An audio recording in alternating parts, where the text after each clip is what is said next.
power, how do they guarantee transparency? Each important decision is discussed with community leaders. Ibrahim replied. It was a cold January morning in Washington, D.C., when Melania Trump received a call that would completely change her perspective. On African leadership sitting in her office at Trump Tower, she watched the snow that was beginning to cover the busy streets of the American capital.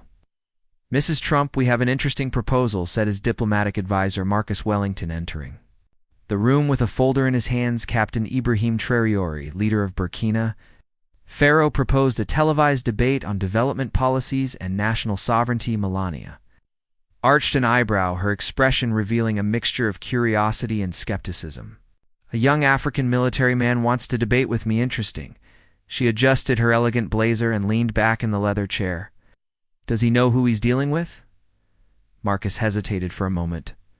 "Madame, I must mention that Captain Traoré is only 35 years old, has already turned his country impressively. He ended the dependence of Franco CFA, and an idealist young." Melania interrupted him with a confident smile. "Accept the invitation. It will be educational for him to learn how real diplomacy works across the Atlantic." In Ouagadougou, the capital of Burkina Faso, Ibrahim Traoré ended a meeting with ministers on agricultural policies. Sahel's scorching sun contrasted dramatically with the American winter, but the warmth of determination in his eyes was even more intense. President said. His communication advisor, Amina Sankara, Mrs. Lasanja. Trump's team confirmed her participation in the debate. It will be transmitted simultaneously in both countries. Asanja smiled calmly, his hands crossed over the simple wooden table. "Excellent. It's time to show the world that Africa doesn't need tutors. It needs partners who respect us as equals." Music. In the following days, the teams on both sides worked intensely to organize the debate in Washington. Melania prepared with a team of foreign policy experts studying economic data and diplomatic strategies. "Melania, you need to understand that this young man has massive popular support," warned his political consultant James Richardson. "He expelled the country's French and Russian forces, something few African leaders managed to do." "Please, James," Melania replied as she reviewed her notes. "Popularity and practical results are different things. Let's see if he can support solid arguments against someone with real international experience." She practiced her answers to the mirror, wondering how she would disconcert the young leader with questions about global economy and complex international relations. Meanwhile, in Burkina Faso, Ibrahim prepared completely differently. He visited local markets, talked to farmers and young entrepreneurs, listening to his stories and challenged his captain. "Shouldn't you be studying statistics and graphics?" asked one of his advisors. "The statistics are here," Ibrahim answered, touching his chest. "In the real life of my people, when you deeply know the reality you governs, words come out naturally." He spent the nights reading about American history, not to attack, but to understand the parallels between the struggle for independence and the current African struggle for sovereignty. The day of the debate has arrived. The studio in Washington was impeccably organized, with American flags and a formal atmosphere. Melania arrived wearing an elegant navy suit, greeting the cameras with the confidence of those who were used to the international spotlight. On the other hand, in Ouagadougou, Ibrahim entered the local studio, wearing a simple shirt and social pants, without ostentation, but with a presence that commanded natural respect. "Good afternoon, Captain Traoré." Melania started with a diplomatic smile when the connection was established. "It's a pleasure to finally meet you. I heard about your attempts at renovations in your country." The word "attempts" was pronounced with a subtly condescending tone that did not go unnoticed by Ibrahim. "Good afternoon, Mrs. Trump," Ibrahim answered calmly. "The pleasure is mine, and you are right. They are not attempts. They are concrete achievements. In 2 years we go out of colonial dependence on food self-sufficiency." The American moderator, clearly prepared to favor Melania, asked the first question. Mrs.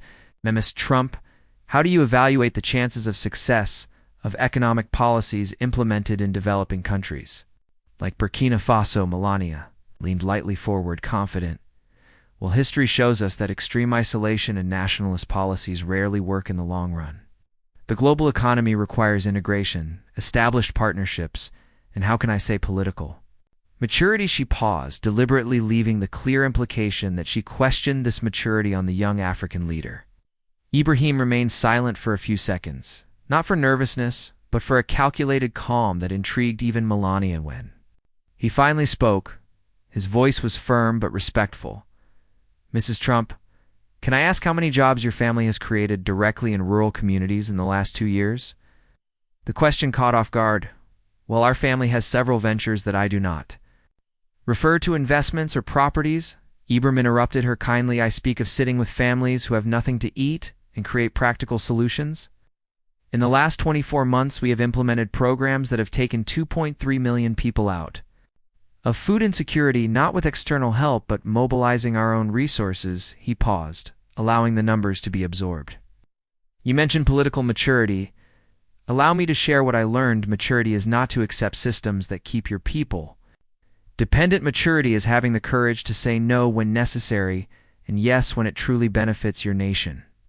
Melania tried to resume control. "Captain, with all due respect, idealisms are admirable. But geopolitical reality is complex. You need experienced partners for what Ibrahim asked directly to extract our gold while our people remain poor, to sell us back products made with our own raw material. Senora Trump, with all due respect, this experience you offer is exactly what we are overcoming." The silence in the American studio was palpable. Melania did not expect this clear articulation and this complete reversal of the dynamics of the debate. Realizing that he had completely underestimated his opponent, Melania tried a different, more aggressive approach. "Captain Traoré, have you expelled international forces? But how can you guarantee safety without external military support? Are you not being naive about terrorist threats in the region?" Ibrahim smiled slightly, not arrogant, but with the confidence of those who knew the subject deeply. "Mrs. Trump, can I ask a personal question? How many nights have you lost sleep, worried about the safety of children you don't know?" Melania hesitated. Well, we all care about global humanitarian issues, I ask." Why, Ibrahim continued, "Every night before bed, I receive reports on each safety operation in our territory. I know the names of soldiers at each advanced post. When we implemented our national security strategy, it was not geopolitical theory, it was because I saw mothers crying for lost children." He leaned lightly forward, his intensity growing. "Our safety has improved 300% since we have taken full control of our operations. Do you know why? Why, who better to protect a home than those who live in it? External forces protect external interests. National forces protect the national people." Melania was visibly uncomfortable. The narrative she had prepared from an inexperienced young man needing guidance was completely crumbling. The moderator, trying to help Melania recover ground, asked a question about economic indicators. "Captain, critics argue that nationalist policies can economically isolate a country. How do you respond to that?" Melania quickly took advantage. "Exactly. Modern economy requires global integration. Can't simply ignore international markets and wait for them to prosper." Ibrahim nodded respectfully. "Mrs. Trump, you are absolutely certain about the importance of international markets. The difference is how you relate to them." He paused to organize his thoughts. "Let me give a concrete example. Before, we sold gross cotton for $1 per kilo to European companies, which sold us back t-shirts for $20. Now we processed our own cotton and sell products finished for $15. Continue in the international market, but as protagonists, not as raw material suppliers." Melania tried to counteract, "But this requires investment in infrastructure, technology, training." "Exactly," Ibrahim exclaimed with genuine enthusiasm. "And we did it all with our own resources. We redirected the money we previously paid for external consultancies to build factories and train our youth. In 18 months, we created 45 zero direct jobs in the textile industry." He smiled warmly. "Mrs. Trump, we are not rejecting international cooperation. We are demanding that it is truly cooperation, not dependence disguised as partnership." Melania realized that she needed to completely change her strategy. This was not the inexperienced young man she had imagined. He decided to appeal to human rights and governance issues. "Captain, have reported reports on civil freedoms to us in his military government.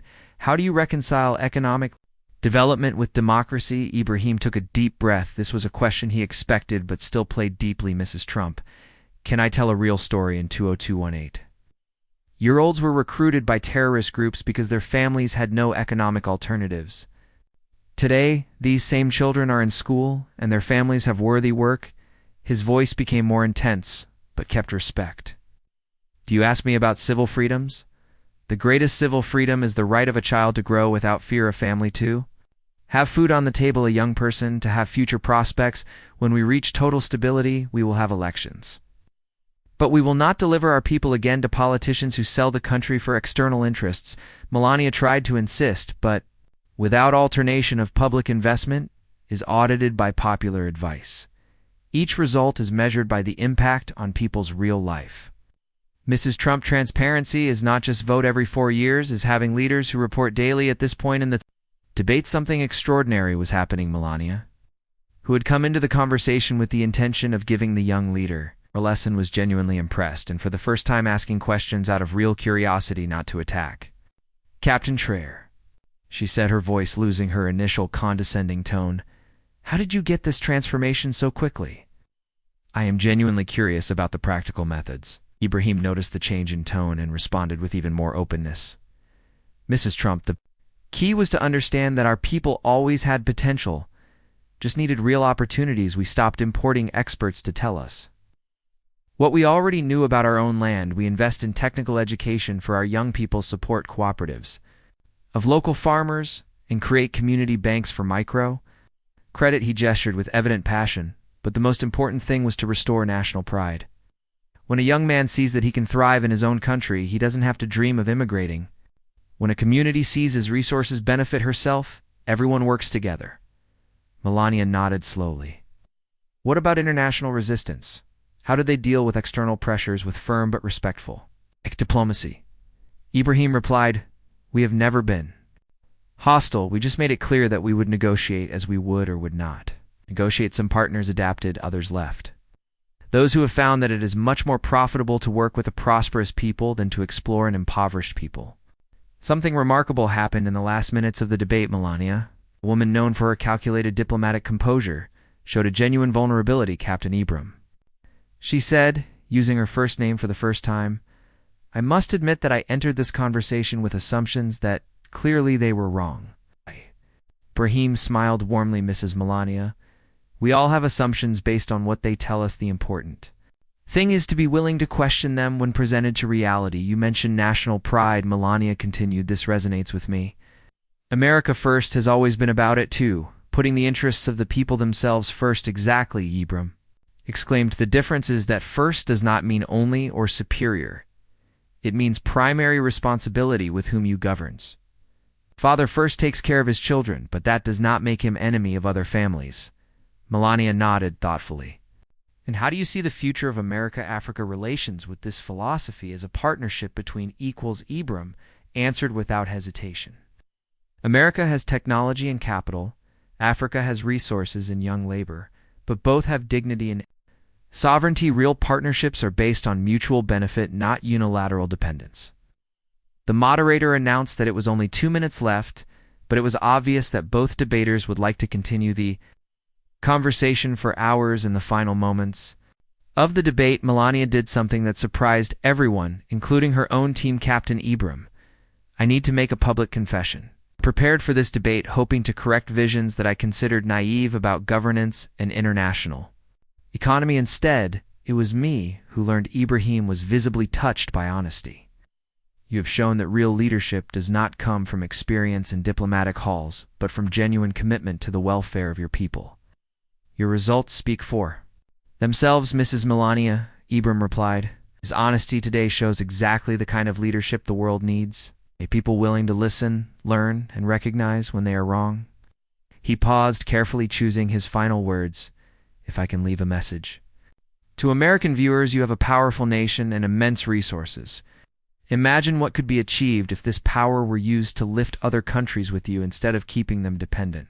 America would be even more respected in the world. Melania smiled genuinely. In my message to Africa, you have leaders like Ibrahim who prove that the continent doesn't need external saviors. It needs partners who recognize your strength. When the cameras turned off, Melania remained in the connection for a few extra minutes, discussing with Ibrahim real possibilities for cooperation. What began as a confrontation had become a bridge. In the following days, the debate became viral globally, not by attacks or controversy, but for the rare example of two leaders finding common ground through mutual respect and intellectual honesty.